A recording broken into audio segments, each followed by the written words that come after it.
ఇవన్నీ ఎవరు ఆరబెట్టుంటారు? పని మనిషి కూడా రాలేదే.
విశ్వ,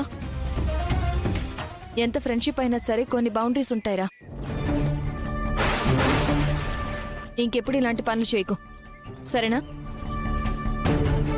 నేనేం చేశాను? మళ్ళీ ఏమీ తెలియనట్టు మాట్లాడుకు. ఇలాంటివి నాకు నచ్చవు.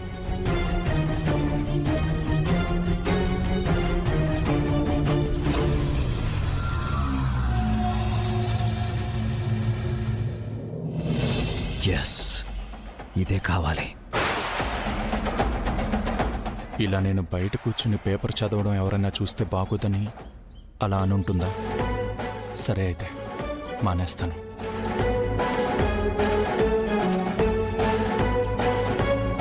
ఇలా ప్రతి విషయంలోనూ జాను నిన్ను అపార్థం చేసుకుని ద్వేషించి దూరం పెట్టేలా నేను చేస్తాను. ఇదే నా టార్గెట్. పిచ్చానికేమన్నా ఇలా తాగి రోడ్డు మీద తిరగడానికి సిగ్గనిపించట్లా? కాస్తైతే చచ్చేవాడివి. మరి చచ్చిపోకపోతే ఏం చేయమంటావు? ప్రాణంగా ప్రేమించిన అమ్మాయి దూరం అయిపోతే ఇక్కడ ఇక్కడ ఎంత బాధగా ఉంటుందో నీకు తెలీదు. మరంత ప్రేమించేవాడివి, ఇంత బాధపడేవాడివి డివోర్స్ ఎందుకు ఇచ్చావు? అప్పుడు ఆవేశపడి ఇప్పుడు ఆలోచిస్తే ఏంటి లాభం? మీ చెల్లికి నేను డివోర్స్ ఇవ్వలేదు. డివోర్స్ పేపర్ల మీద సంతకం చేసి మళ్ళీ ఇప్పుడు డివోర్స్ ఇవ్వలేదంటే అర్థం ఏంటి? అయినా తాగుబోతు మాటలకు అర్థం ఏముంటుందిలే. నేను చెప్పేది వినవా? డివోర్స్ పేపర్స్ మీద నేను సైన్ చేయలేదు.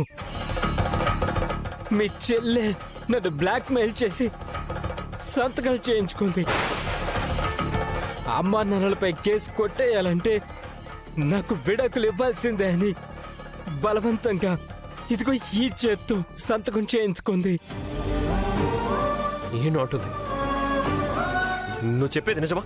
నిజమో కాదో వెళ్ళి మీ చెల్లిని అడుగు, తనే చెప్తుంది.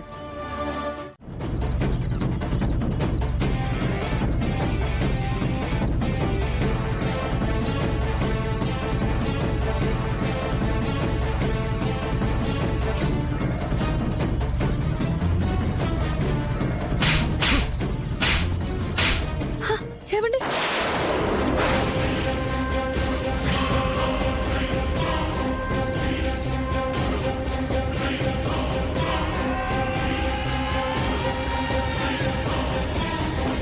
ఏంటి నువ్వు చేస్తున్న పని? మీ వదిన మీద చేయి చేసుకోవడానికి నీకెంత ధైర్యమే? ఏయ్, పార్టీలో ఈ న్యూసెన్స్ ఏంటి? పార్టీ లేదేం లేదు, కొండవతలకే కొండే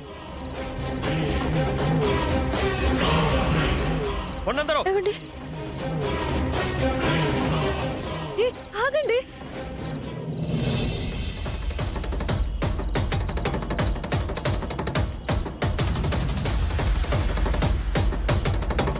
నా ఫ్రెండ్స్ అందరి ముందు నన్ను కొడతావా? మరి నువ్వు చేసిందేంటి? వదిలి మీద చేయి చేసుకోవచ్చా? నేను తాగుతున్న డ్రింక్ పడేయడానికి దానికేం హక్కుంది? ఒక్క మాట మాట్లాడావంటే నిన్ను. ఏమండి? ఆగండి, వద్దండి.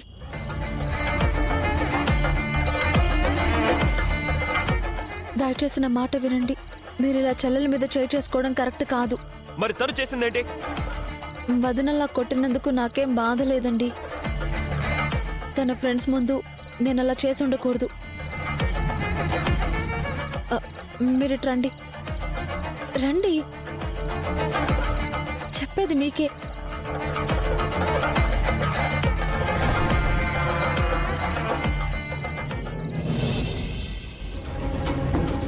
ఏంటి తులసి ఇక్కడికి తీసుకొచ్చావు? అది కాదండి, మీకు ఒక ముఖ్యమైన విషయం చెప్పాలనుకుంటున్నాను.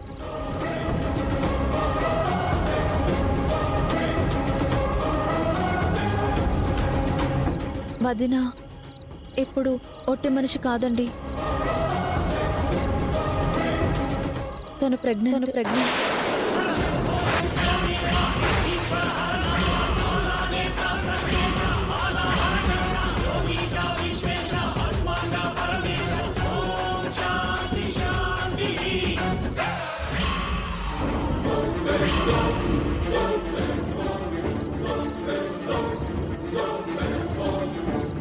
ఏంటి తులసి నువ్వు అనేది?